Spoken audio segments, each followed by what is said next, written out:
Hello everyone, welcome to a online solution. अस्सलाम वालेकुम, खैर मकदम आप सभी को मेरे चैनल पे।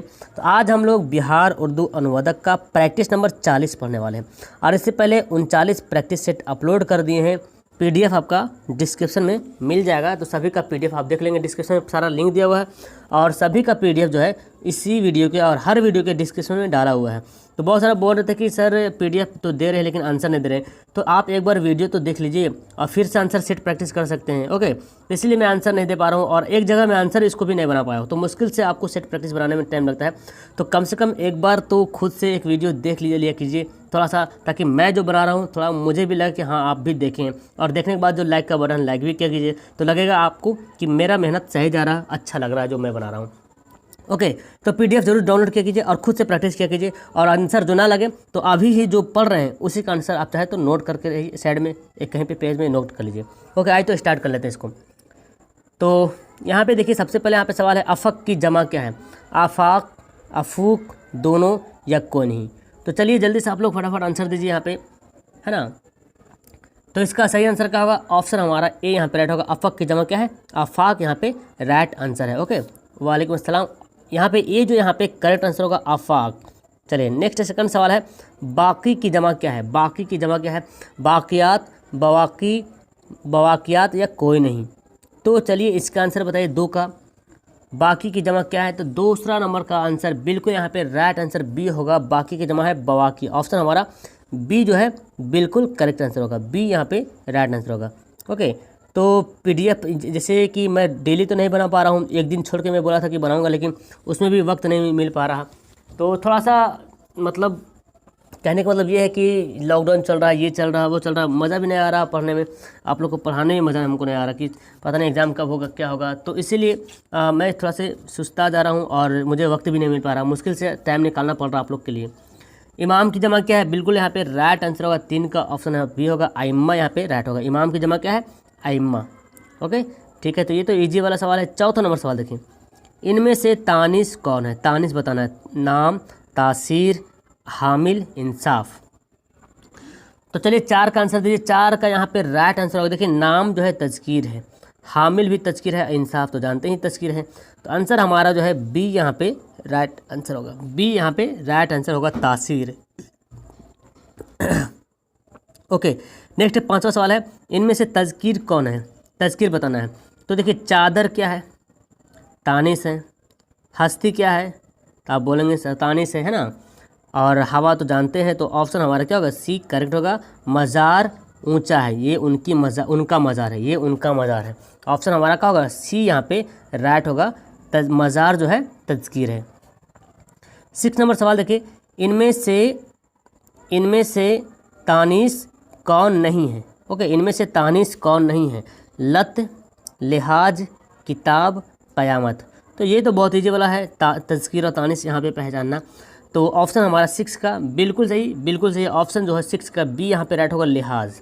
इनमें से तानीस कौन नहीं है, यानी कि तज़कीर पूछा जा रहा। तो ये तीनों तो लत, किताब, क़यामत तो जानते ही हैं, तानीस है। लिहाज जो है वो तज़कीर। ऑप्शन हमारा बी यहाँ पे राइट आंसर हो जाएगा जी। ओके, चलिए नेक्स्ट 7 नंबर सवाल देखिए, सूद की ज़िद क्या है? सफ़ेद, सखी, ज़यां या बदनामी। तो 7 नंबर सवाल का आंसर बताइए। जितना फास्ट आंसर बताएंगे मैं वीडियो को उतना जल्दी लास्ट करूंगा। ओके, तो 7 नंबर सवाल का ऑप्शन हमारा सी यहाँ पे राइट होगा, है ना। ऑप्शन सी यहाँ पे राइट होगा। तो आई थिंक आप लोग का रमज़ान भी बेहतर तरीके से गुजर रहा होगा, है ना। फ़िलहाल बहुत अच्छी बात है। ऑप्शन हमारा 8वां है तौल की जमा क्या है? अर्ज़, अरीज़, मुस्बत, मुनफी। तो 8 का आंसर बताइए फास्ट में जी।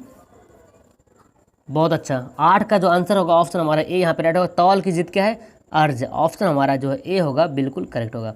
चलिए टाइम को जाया नहीं करना है, जल्दी फटाफट यहाँ पे वीडियो को लास्ट करना है। प्राचीन यहाँ पे लिखा हुआ है जी। प्राचीन को क्या बोलते हैं? मुमतहिन, जदीद, कदीम, इंतज़ाम। तो प्राचीन जानते ही, तो ईजी सा यहाँ पे वर्ड दिया है, कदीम बोलते हैं ना। कदीम का मतलब प्राचीन होता है। ऑप्शन हमारा सी यहाँ पे राइट होगा। 10वां सवाल देखिए, सर्वसम्मति से इसको उर्दू में क्या बोलते हैं? इत्तेफाक राय, इख्तलाफ राय, सेहत या इस्लाह। तो चलिए 10 का आंसर होता है फास्ट में 10 का जो आंसर होगा ऑप्शन हमारा ए यहाँ पे राइट होगा, है ना, ऑप्शन ए होगा। तो बहुत सारे बोलते हैं सर मेरा नोटिफिकेशन नहीं आ पाता है। तो देखिए सब्सक्राइब किए होंगे लेकिन सब्सक्राइब के बगल में बेल आइकन है उसको नहीं प्रेस किए होंगे, जिसकी वजह से आपको नोटिफिकेशन नहीं जाता है। तो अगर वो नहीं किए हैं तो कर लीजिए, ताकि जब भी मैं वीडियो आप लोग के लिए अपलोड यहाँ पे करूँ या तो फिर लाइव आऊँ तो आपके पास नोटिफिकेशन चला जाएगा। निरक्षरता को क्या बोलते हैं उर्दू में? जहालत, जाहिल, गुर्बत, गरीब। निरक्षरता, तो ये तो इजी सा वर्ड यहाँ पे दिख रहा है। तो 11 का जो आंसर होगा ऑप्शन क्या होगा? बिल्कुल यहाँ पे ए यहाँ पे राइट होगा। निरक्षरता को बोलते हैं जहालत। ऑप्शन हमारा ए बिल्कुल करेक्ट आंसर होगा, ए राइट आंसर होगा। चलिए ठीक है, 12वां नंबर सवाल देखिए जी।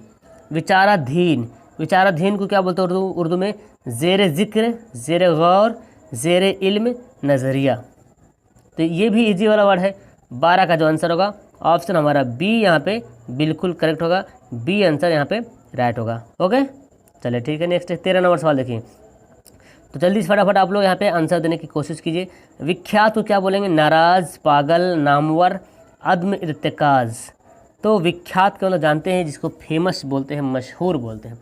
तो 13 नंबर का बिल्कुल यहाँ पे राइट आंसर होगा ऑप्शन सी यहाँ पे करेक्ट होगा। नामवर के मतलब होता है विख्यात, मशहूर, है ना, पॉपुलर जिसको बोलते हैं या फेमस बोलते हैं। चलिए जी बहुत अच्छा।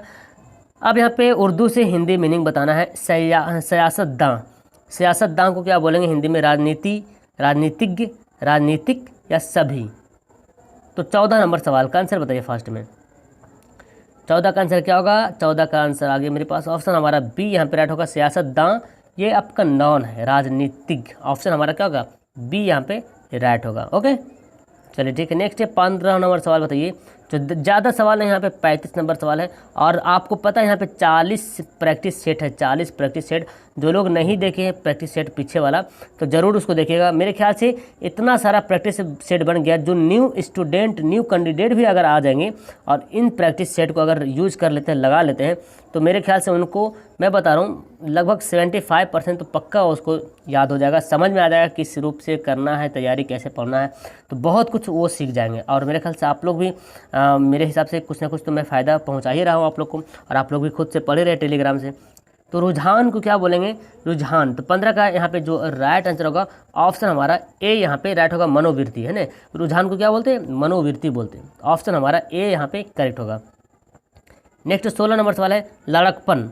लड़कपन को क्या बोलते हैं? बालिका, बाल्यकाल, बिचौलिया, प्रेषक।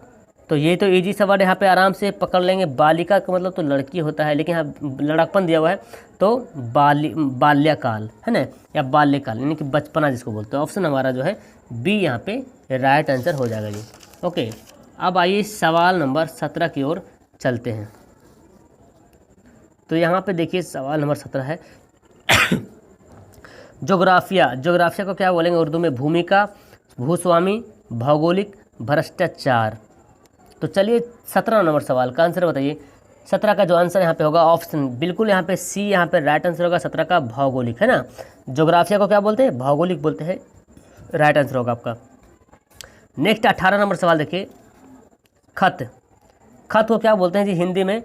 हाँ, पर पत्रक या पत्र या पत्रांक या सभी।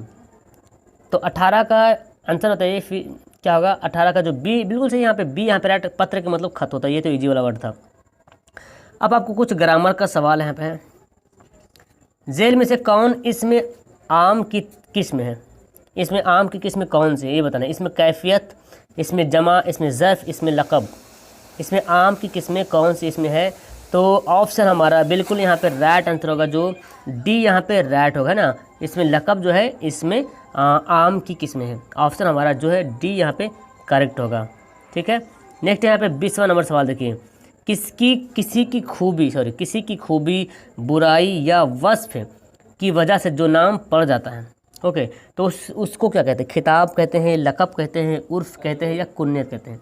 तो उस नाम को क्या कहते हैं जिसको किसी की खूबी की बिना पर या बुराई या वस्फ की यानी कि उसकी जो सिफत हो उसकी वजह से उसका जो नाम पड़ता है तो उसको क्या बोलते हैं? बिल्कुल यहाँ पे जो राइट आंसर होगा यहाँ पे बी यहाँ पे राइट होता है ना। ऑप्शन हमारा बी यहाँ पे राइट होगा, लक़ब। जब कुछ अच्छा लगता है किसी को तो वो उसका नाम वो देते हैं, है ना। तो ऑप्शन हमारा बी यहाँ पे राइट होगा।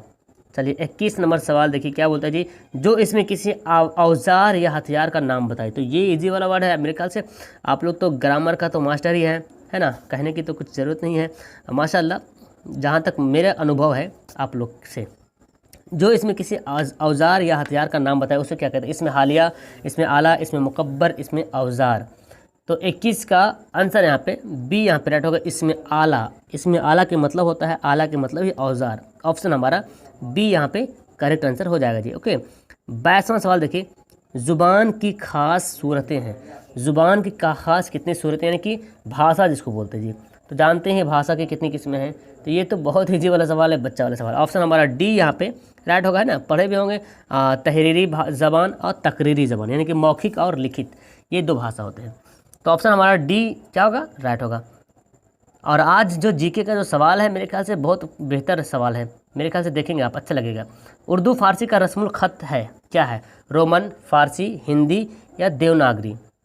चलिए तो 23 नंबर सवाल का आंसर क्या होगा, 20। उर्दू फारसी का रस्मुल ख़त का मतलब लिपि, उर्दू का लिपि क्या है और फारसी की लिपि क्या है।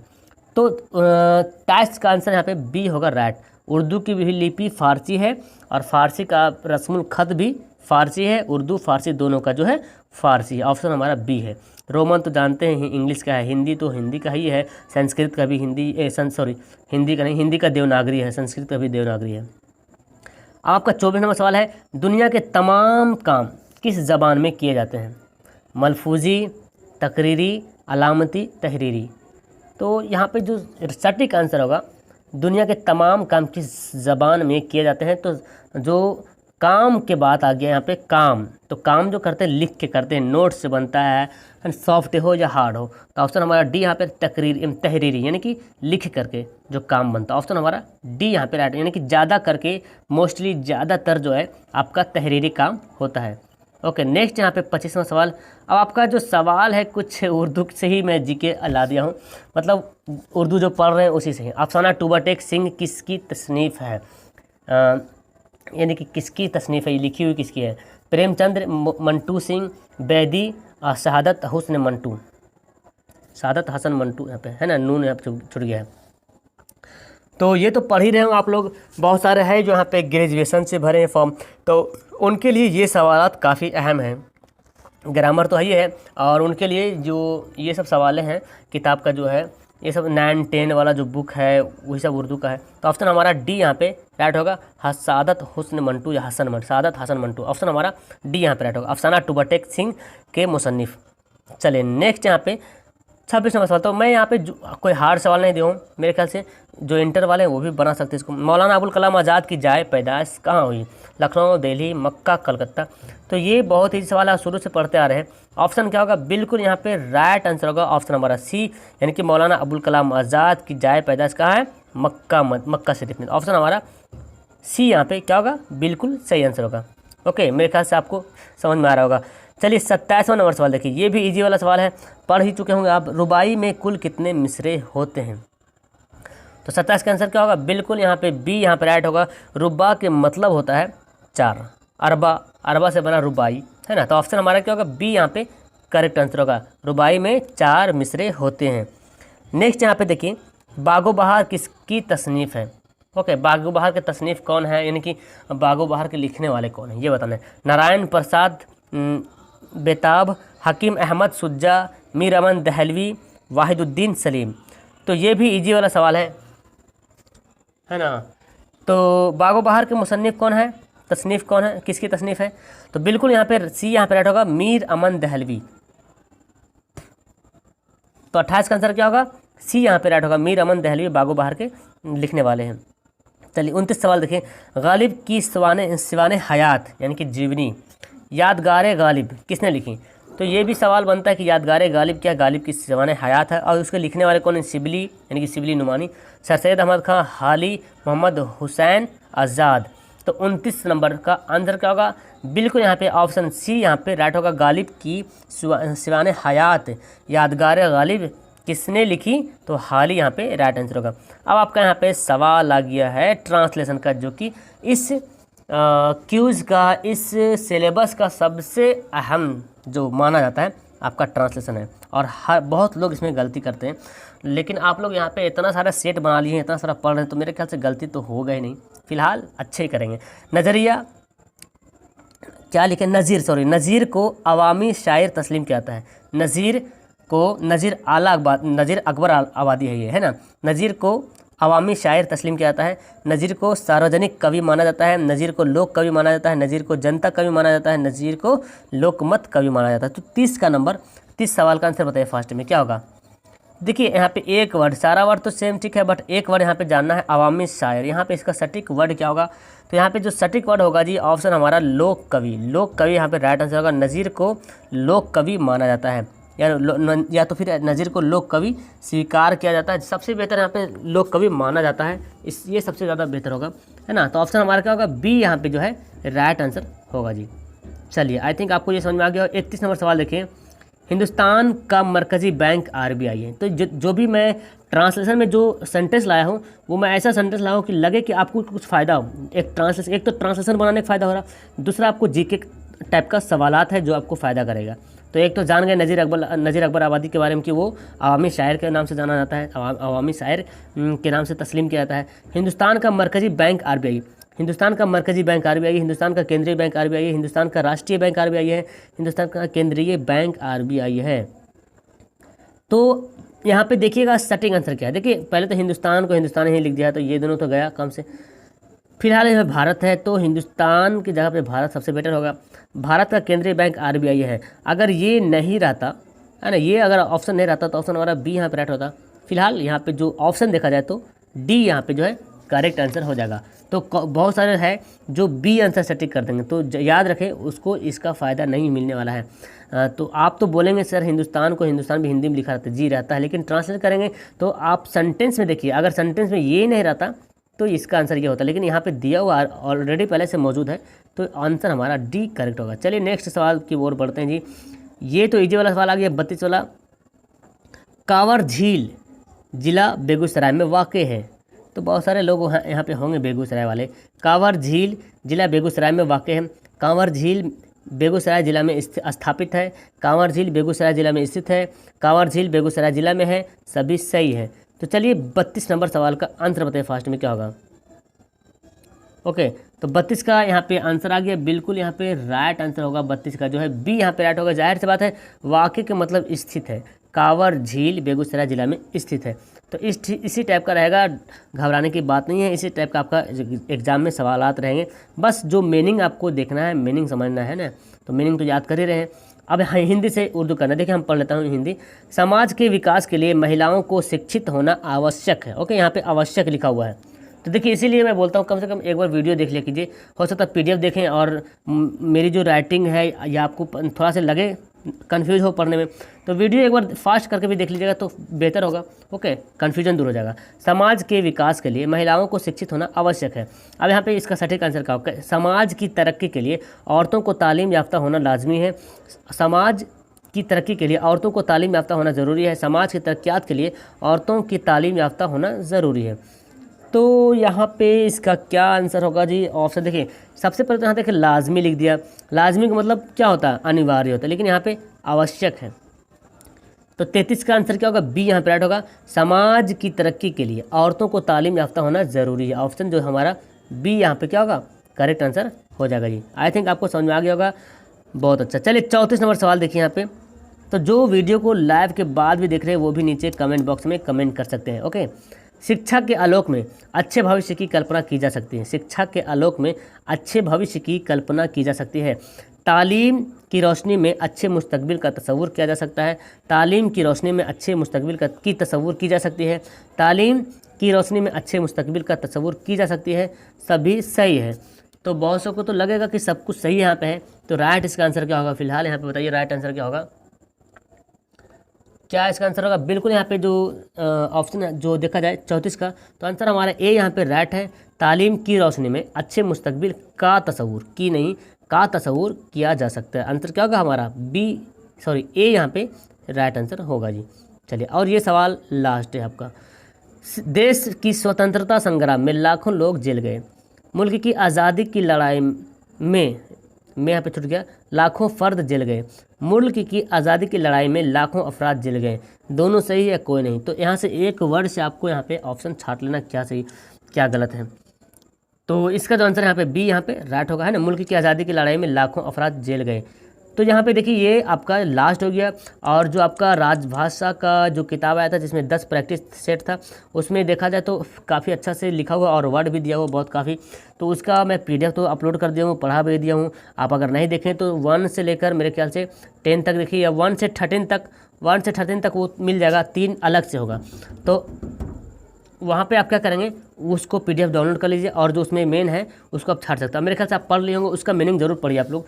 मेरे ख्याल से अच्छा मतलब दिया हुआ उसमें है। तो चलिए वीडियो को यहाँ पे लास्ट करूँगा, लाइक कर लीजिएगा, मज़ा आ जाएगा। तो ठीक है, और सब्सक्राइब तो कर ही चुके हैं बट सपोर्ट कर सकते चैनल को यहाँ पे, है ना। तो मिलता हूँ मैं आपको टेलीग्राम पे। बहुत अच्छा आप लोग टेलीग्राम पे कर रहे हैं, मैं बहुत खुश हूँ। तो टेलीग्राम पे आपको मिलता हूँ। कुछ आपसे अगर आपको वीडियो में कुछ लगे, कुछ मैं गलती किया हूँ इसमें, तो ज़रूर कमेंट कीजिएगा। Okay okay, thanks, that's all, thank you everyone, खुदा हाफिज़।